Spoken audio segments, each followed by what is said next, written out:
So the FAA's final Part 89 remote ID rule was recently posted to the Federal Register. Question is, did they listen?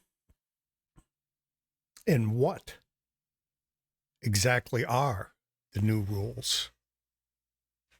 We'll take a look at that on tonight's show.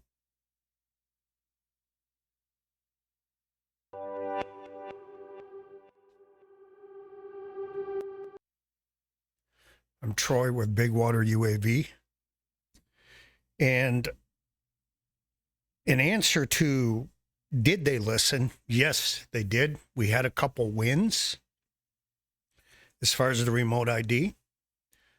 We'll take a look here at what those rules are. A general overview. I'm not going to go really far into depth tonight because enough people have done that. And Ken Herron had a very good roundtable discussion on the remote ID rules. So for those who are not familiar with that, what a remote ID is, its intention is to identify unmanned aerial systems, unmanned aircraft systems. And remote ID is a way to do that. And so remote ID is the ability of a drone in flight to provide identification and location information that can be received by other parties. One of my concerns, one of everybody's concerns when this first came out was, number one, who's going to see that information and what are they going to be able to see? And we had a bit of a win on that as well. There were approximately 53,000 comments submitted during the comment period to the FAA. And they actually did listen to those, and we'll go a little bit further into that. So, again, they released the final rule for now on remote ID.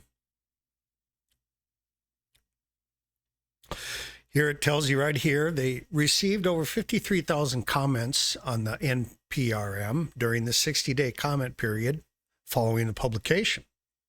The FAA reviewed all of the comments and considered them when writing the final rule. And they did actually do that.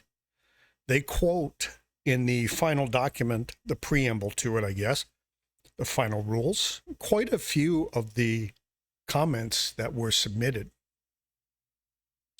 So as far as remote ID, there are going to be three ways that drone pilots will be able to meet the identification requirements. And those are standard remote ID is the first one. And this will be built into the drone, allowing its information to be broadcast via radio frequency, which will be either Wi-Fi. Now this says Wi-Fi and Bluetooth. I believe it can be either or both. Remote ID's capability is built into the drone. And then from takeoff to shutdown, the drone will broadcast its ID. And this can be a session ID, apparently. The drone's location and altitude, its velocity, the control station location and elevation, a time mark, I'm assuming a time mark for every time it broadcasts the position, there'll be a time mark, and the emergency status. What the emergency status is going to be is if the drone is in a flyaway condition or has lost communications with the controller, indicating that it is it's an uncontrolled situation, or I shouldn't say uncontrolled, because it could be returning to home because of low battery or something like that. So the second way of remote ID is going to be a broadcast module. This will be something that you actually can attach to the drone aftermarket. So you can make all your drones that exist right now compliant with this rule. One of the things here, again, and we'll get into why the standard remote ID is more preferable, especially for VLOS, which is visual line of sight, beyond visual line of sight, BVLOS. The standard remote ID will allow the capability to do that. Doesn't say that right here in this article, but the remote ID, again, a module attached to the drone, and you'll be limited to visual line of sight operations, pretty much what you're limited to now. From takeoff to shutdown, again, the drone will broadcast drone ID, drone location and altitude, drone velocity, the takeoff location and elevation, and a time mark. What you won't see in this is the controller location. A little bit of a difference there, because again, this would be a module that you can attach to an FPV drone, a home-built drone. I'm assuming there's going to be a way to do that. The specs, well, the requirements of what they want have been released, but what the specs are actually are yet to be determined. The third way is any drone without a remote ID. They can operate without broadcasting. However, they must operate with a visual line of sight and within a FAA. A FAA is a community-based, it can be requested by community-based organizations and educational institutions. What a FAA is like a AMA field or a drone racing field or FPV racing field, etc. If we go a little bit further into these other pages here on the FAA website, they get a little more specific. Again, your standard remote ID, your remote ID with a broadcast module, and your drones without ID. So when must drone manufacturers comply with the rule? Drone manufacturers have until 18 months after the rule's effective date, and the effective date, I believe, was January 16th of this year, to comply with the final rule, which gives manufacturers sufficient time to produce drones with built-in standard remote ID. The FAA encourages the early production of remote ID broadcast modules, so that's going to be quite interesting. I would imagine, like with my Phantom 4, it's just going to be a little strap-on module that just attaches to the leg, perhaps. Perhaps it's something that sticks to the drone, similar to a strobe for night flights, which there's a big change there too. So the changes from the NPRM, it quotes in here that following public comments and technical challenges, the FAA decided to eliminate the NPRM limited remote identification UAS category to transmit remote ID messages through an internet connection to a third-party service provider, remote ID UAS service supplier. This option has been replaced by the remote ID broadcast module option that allows for retrofit of existing drones. So one of the big things, again, I read a lot of these 53,000 comments that were submitted to the FAA, and a lot of them were against this, of the information going to a third-party service and being stored for any length of time. An invasion of privacy, if you will, and potentially putting user information out there, pilot's name, pilot's address, etc. It's bad enough, I guess, in some instances of the remote ID that it's going to broadcast the location of the controller. However, the visibility of that and the information where it ties into the owner of the drone or the pilot is only going to be accessible to law enforcement. And they have to actually make a request to see that information to tie it to the end user. And that's a good thing. So the manufacturing requirements, there were performance requirements added for the retrofit module, similar to requirements for standard, but no takeoff restrictions. So in standard remote ID, if the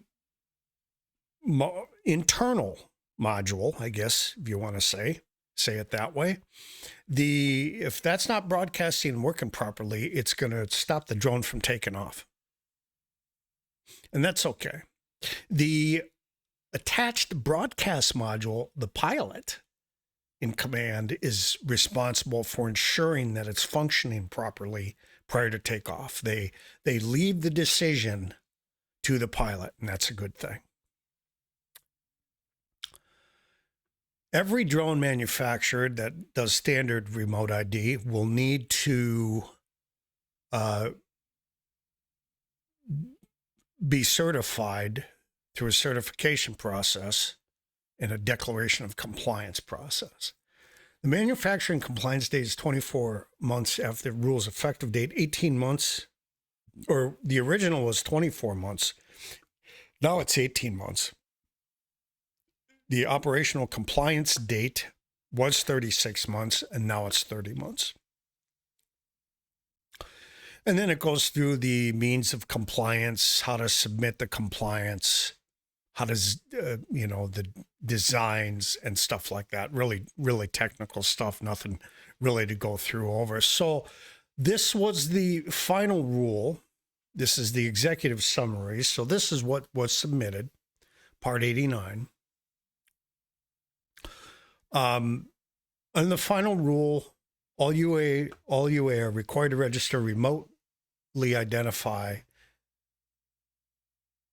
And operators have three options to satisfy the requirement. Again, standard, remote, and no ID.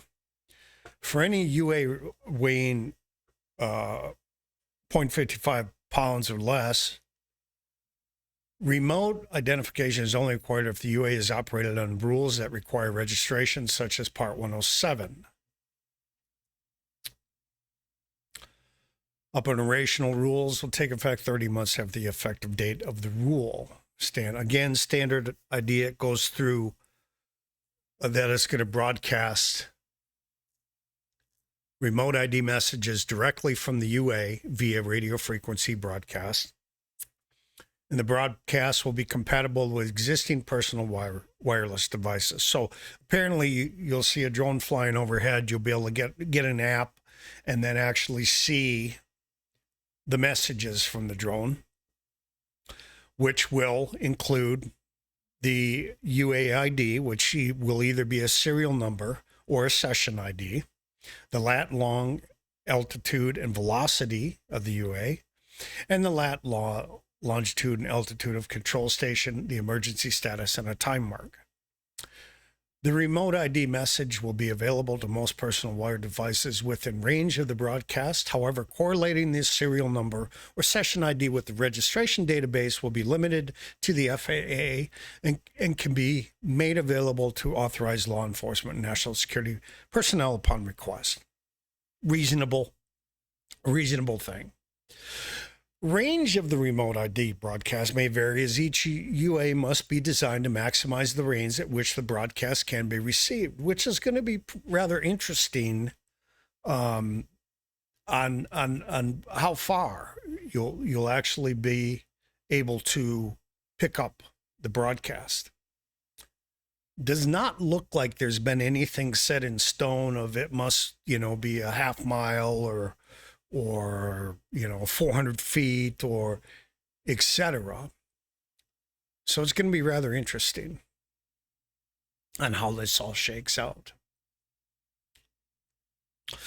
The UA with remote ID with the remote ID broadcast module, it may be a separate device that is attached to an unmanned aircraft or a feature built into the aircraft. This will enable retrofit for existing UA, and broadcast module serial number must be entered in the registration record for the unmanned aircraft. So when you go to the FAA website and register your drone or renew your registration, there'll be a place in there where you can actually tie your broadcast module serial number to that unmanned aircraft. One of the wins in the registration aspect of this was you had, as a Part 107 pilot, you have to register every single drone that you have. Whereas a hobbyist, now apparently you can just register once and your drones will all use the same serial number. And then your broadcast module can tie to that. So apparently your broadcast module, you can move it around from drone to drone. The UA remotely identified with the broadcast module must be operated within visual line of sight at all times. And it goes through again how it must broadcast via radio frequency. And then your FRIA areas. Now, there are a lot of people that have a problem with this. I do as well. FAA recognized identification areas. There are going to be geographic areas recognized by the FAA where unmanned aircraft not equipped with remote ID are allowed to fly. Organizations eligible to apply for establishment of a FRIA include community-based organizations recognized by the administrator, primary and secondary educational institutions, college drone problems, for instance, trade schools, colleges, and universities. They must operate within visual line of sight and only within the boundaries of a FRIA. The FAA will begin accepting applications for FRIAs 18 months after the effective date of the rule, and applications may be submitted at any time after that. So that is also a win, because apparently in the proposed original regulations, that was it. You were locked in. You had to submit everything before, and there could be no changes after that. So there's a win there. FRIA authorizations will be valid for 48 months. They may be renewed and may be terminated by the FAA for safety or security reasons. So, and that's fine. I had mentioned Ken Heron had a show on a little while ago where the roundtable was brought in, and one of the things that the XJet down in New Zealand talked about when applying to the FRIA, where you can operate in a FRIA with no broadcast of your ID. He brought one of the interesting points up about shielded operations, that those should be considered FRIAs.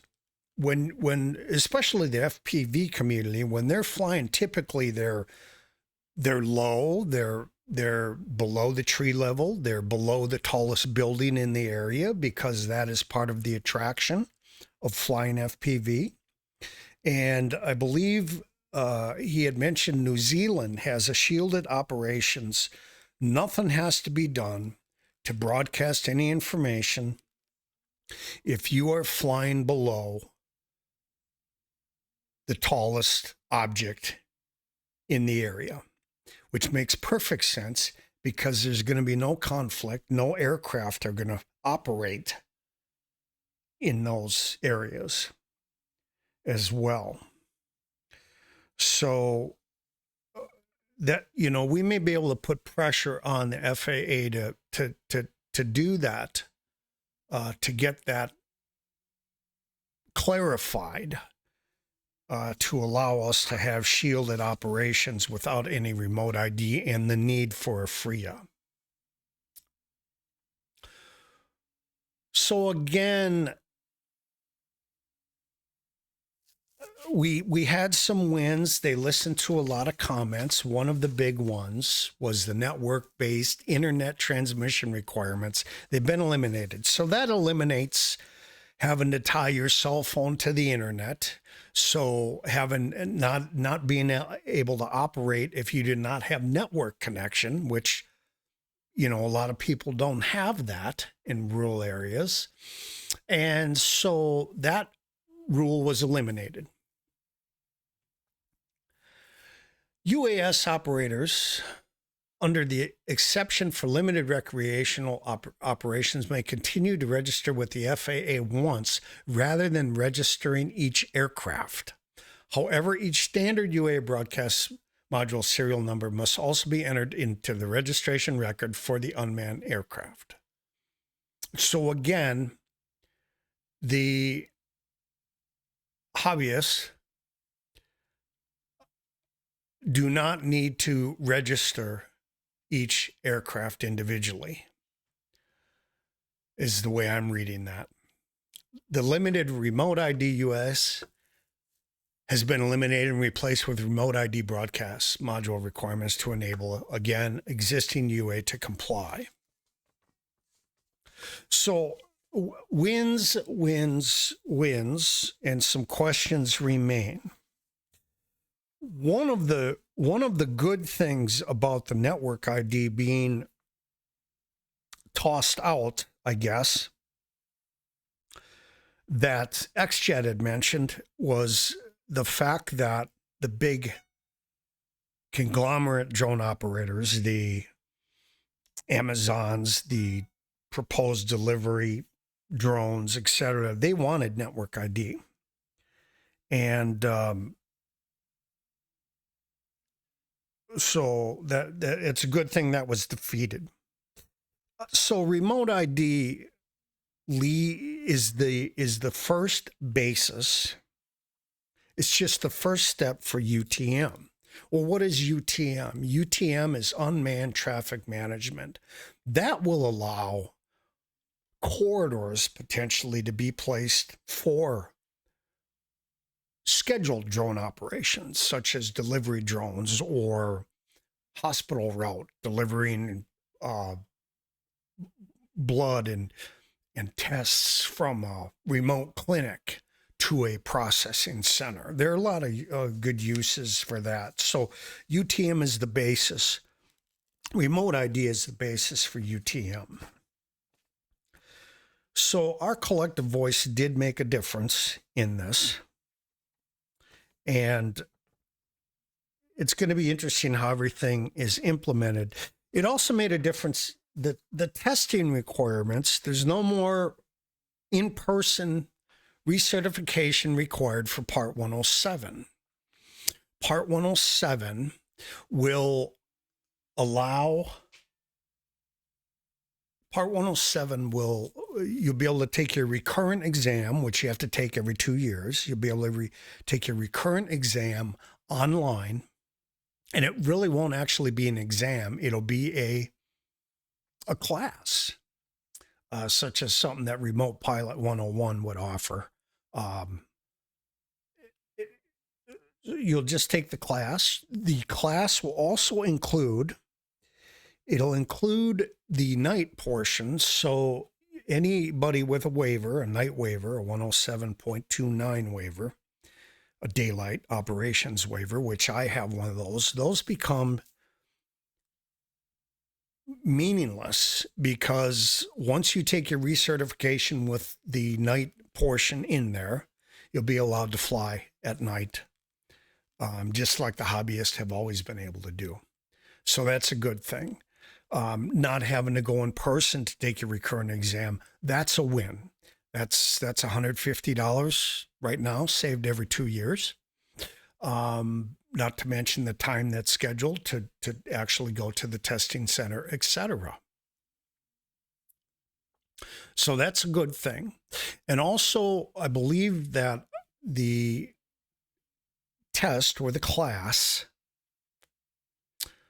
will also include flight over people. And we can go over those rules some other time as far as what has been proposed and gone over for that. But I just wanted to get this out real quick to say this is a good thing. Remote ID is a good thing. We do have some questions on the FRIA and the smaller operators of drones. Again, I think that should fall under shielded operations. Anything under shielded operations, you should not have to do any type of remote ID, but we are where we are. So this is the actual, what I'm showing on the screen here is the actual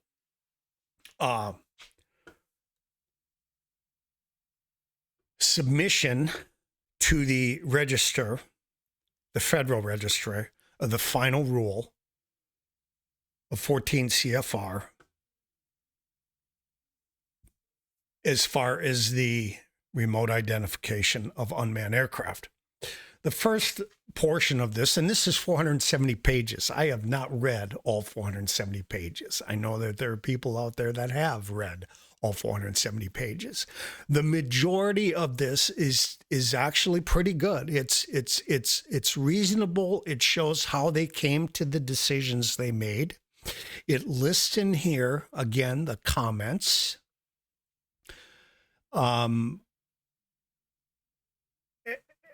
It's a good read. It's a good read. The actual rule itself, for those who want to skip ahead, actually starts at page 430. So again, we can scroll through here real quick, but you can see that they actually give both sides of every proposed rule. And then they actually, again, talk about the comments that were submitted.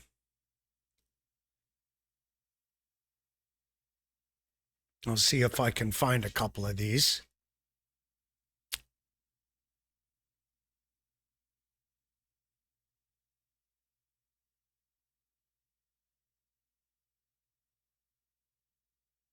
Yes, this is one here talking about the elimination of the network-based remote identification requirement.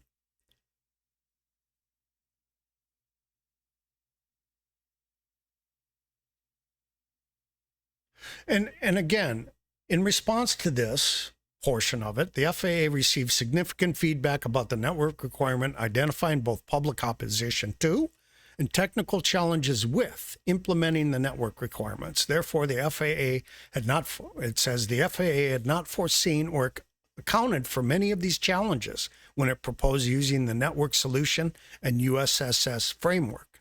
After careful consideration of these challenges, informed by public comment, the FAA decided to eliminate the requirement in this rulemaking to transmit remote identification messages through an internet connection to a remote ID USS.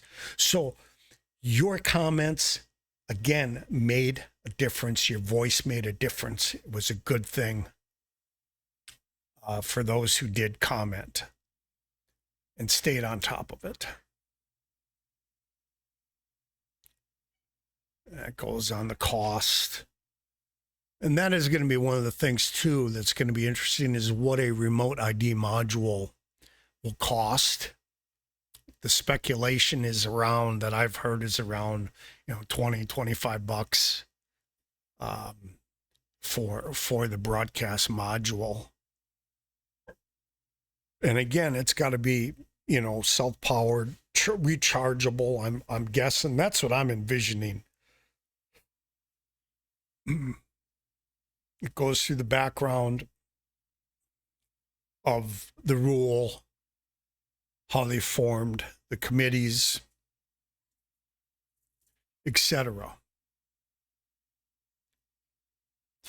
So I'll go further in again into the new rules on the night flying and the requirements of that, and also the rules of the flight over person, over people. They do talk about input in here from the Freedom first person view FPV Freedom Coalition, which is the general opposition to remote identification. This is a pretty important section. And mind you, I'm not an FPV person, not yet. I'm a GPS flyer, but I'm going to get involved in FPV. It looks awesome, and I'll take you along on that ride and the crashes that'll be upcoming. But the FAA received a multitude of comments opposing remote identification. Many of the commenters opposed the concept as a whole, while others expressed opposition to specific aspects, concepts, or proposed in NPRM comments. Among those comments expressing general disagreement with the proposed rule was one of the two form letters written and submitted by the FPV Freedom Coalition and 90 of its members. The commenters argued that the proposed rule would have many negative effects, including destroying the hobby of building and flying recreational remote-controlled aircraft, making the sport of drone racing illegal, ending the multi-million-dollar cottage industry around home-built drones, and outlawing aerobatic drone videography, imposing costs on both hobbyists and the drone industry by making current fleets obsolete and making criminals of hobbyists. These commenters asked the FAA to rewrite the proposed rule with input from the FPV, FC, and the AMA. Similar concerns were common among many other commenters who opposed the NPRM in general terms. Instead of finalizing the rule as proposed, a member of the executive board for the AMA suggested the FAA adopt a technology-agnostic approach to remote identification, so a variety of technical solutions could be used to meet the remote identification needs. The most common objections to the proposed rule were that it would impose burdens and costs that would make it difficult or impossible for hobbyists to fly model aircraft, that it would impose an unnecessary financial burden on UAS or model aircraft owners, and that it would harm or end the recreational UAS hobby. Commenters noted that it would be very difficult to upgrade many existing UAS because of the burden of carrying and powering new equipment, such as navigation receivers and remote identification transmitters. They argued that this would reduce available flight time and could affect safety of operations if the additional weight is excessive. The FPV, FC form letter and many other comments include similar objections. And one of the things is, the remote ID is going to broadcast the lat and longe of your drone. So it has to have a GPS tied in there somewhere else. So we know GPS's antennas can be pretty small. And so this is going to be interesting. There's still plenty of time to get this ironed out. Many commenters, including 33 persons who submitted a form letter addressed as the traditional hobbyist form letter campaign, argued that the proposed rule would not achieve its objectives of providing safety for the airspace of the United States and protecting national security.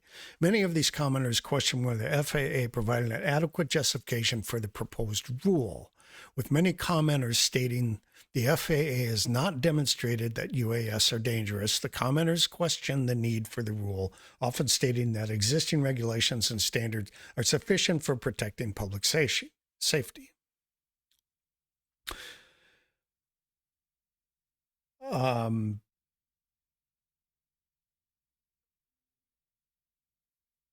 So there you go. The comments.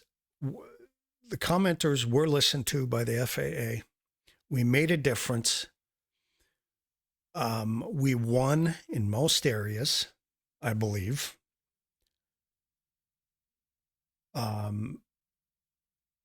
So this is the FAA's response to those comments.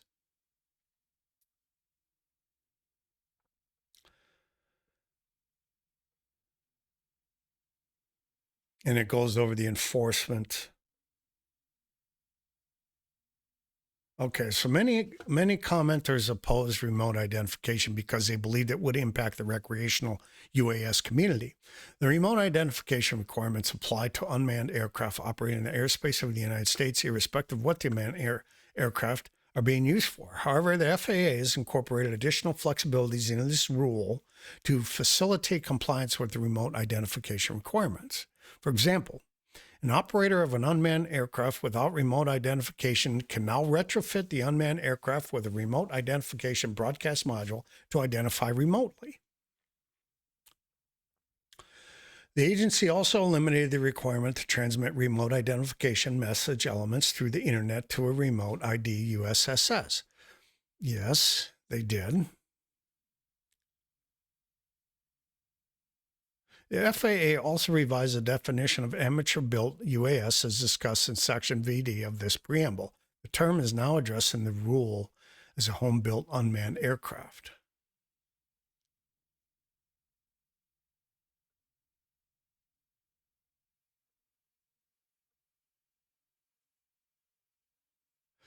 One of the things is maybe what they need is instant FRIAs, so you can similar to the Lance system, where let's say you and some buddies are going to get together and race some FPVs and do some FPV stuff, down the street or at the playground or at the park. Perhaps you can just like this commenter suggested here, a smartphone application or phone-in option where UAS operators could reserve a small block of airspace.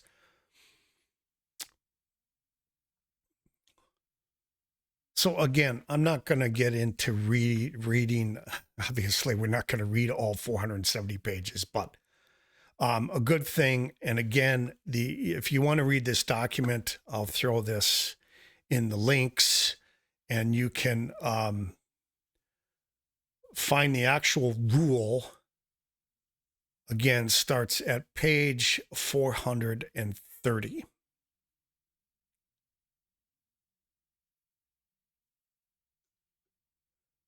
These are the actual rules right here.